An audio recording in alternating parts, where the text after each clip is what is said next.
Kita beralih ke informasi lain, kondisi kota Palembang yang terbagi dua karena keberadaan Sungai Musi hingga memunculkan kawasan Ulu dan Ilir secara tidak langsung menghadirkan tradisi unik di tengah masyarakat.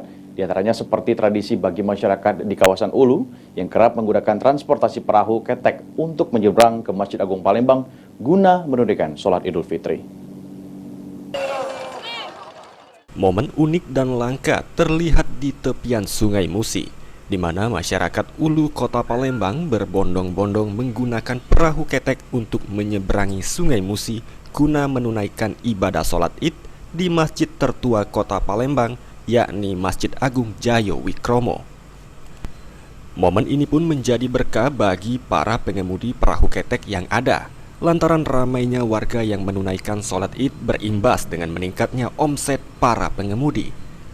Jika biasanya para pengemudi perahu ketek hanya bisa mengangkut 2 kali penyeberangan penumpang, pada momen fitri ini mereka pun kebanjiran penumpang, bahkan berkali-kali lipat.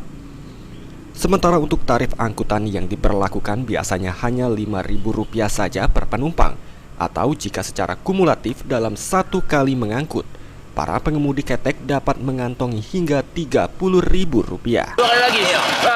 Idul Fitri memang bawa berkah ya, banyak ya biasanya. Alhamdulillah bawa berkah. Satu orang berapa? Rombongan itu 30.000. 30.000 rombongan. Pak sudah berapa lama Pak jadi ketek Pak? 4 tahun. 4 tahun ya. Ya momen ini yang paling banyak juga ya Pak ya? Yang paling banyak yang momen ini. Kalau 2 tahun kemarin kan COVID. Agak sepi. Sepinya gimana Pak? Sepinya? Kan masih dapat COVID kemarin. Jadi agak kurang. Berapa kali ngangkut kemarin? Paling 2 kali. 2 kali. Sekarang udah 4 kali, 5 kali ya? 5 kali. Oh, bisa sehari bisa dapat berapa Pak dari ini?